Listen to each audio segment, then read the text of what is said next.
Welcome to your economics class.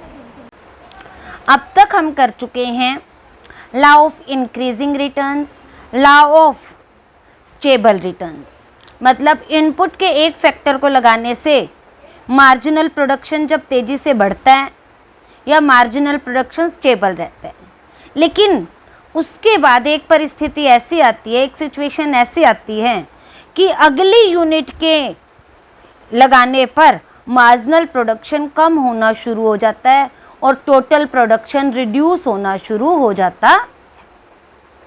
तो diminishing return to a factor और law of diminishing returns refer to a situation in which total output, जो total output है हमारा, tends to increase at the diminishing rate when more the variable factor is combined.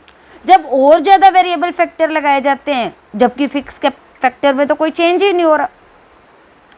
Then production, such as a situation of marginal production of variable factor, must be diminished. Inversely, marginal cost of production must be increased.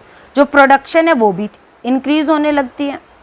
Professor बेनहम ने इसे बताया है, as the proportion of one factor of factor is increased.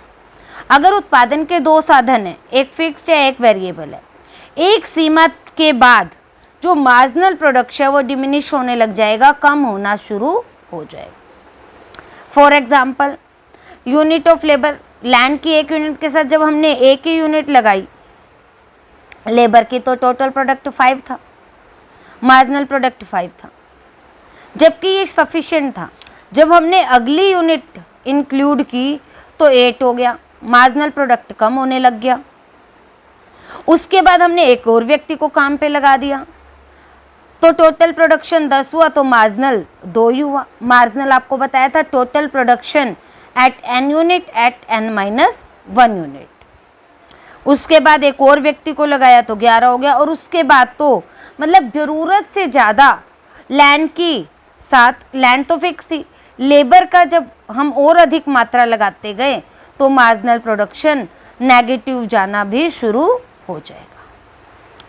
तो इसको इसी तरह से आप डायग्राम के माध्यम से भी समझ सकते हो।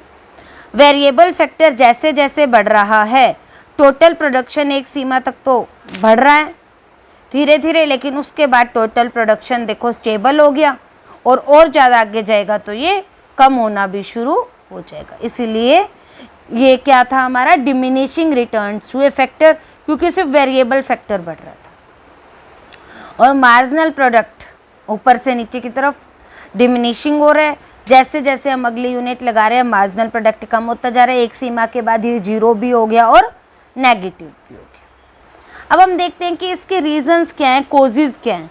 2 मार्क्स में मैंने आपको बताया कि अलग से भी आ सकता है, पहले भी लॉ ऑफ इंक्रीजिंग रिटर्न के कोजेज, डिमिनिशिंग रिटर्न्स के कोजेज, स्टेबल रिटर्न के कोजेज आ सकते हैं। फर्स्ट है फिक्सिडिटी ऑफ ए फैक्टर।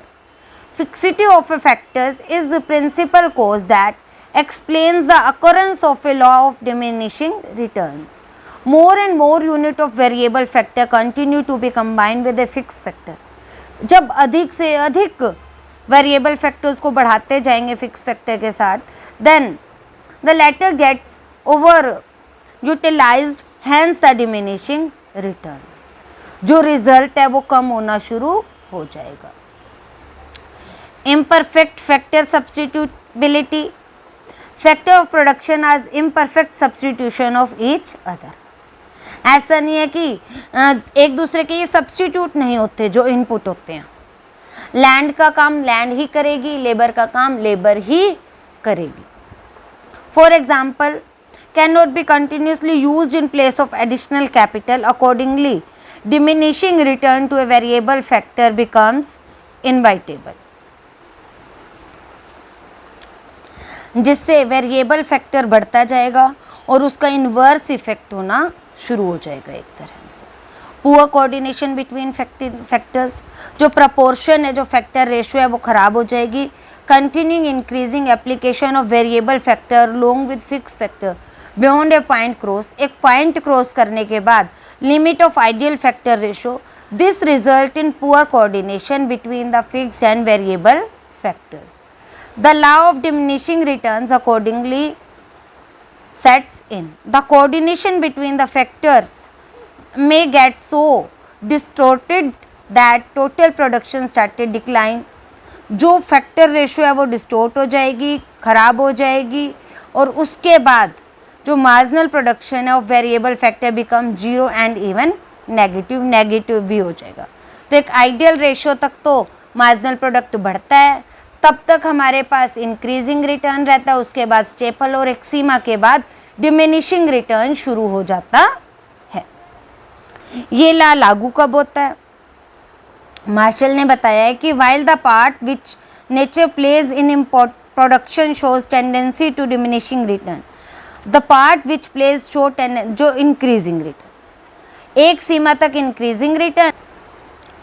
तो इन शॉर्ट हम ये समझ सकते हैं कि जहाँ नेचर का रोल ज़्यादा प्ले होता है, जैसे कि एग्रीकल्चर, तो एग्रीकल्चर में डिमिनिशिंग रिटर्न लागू होता है. 1 मार्क्स का अच्छा क्वेश्चन बनता है ये. और जहाँ मैंस रोल, जैसे इंडस्ट्री में ह्यूमन बीइंग का रोल ज़्यादा मैटर करता है, तो वहाँ पे law of increasing return operate होता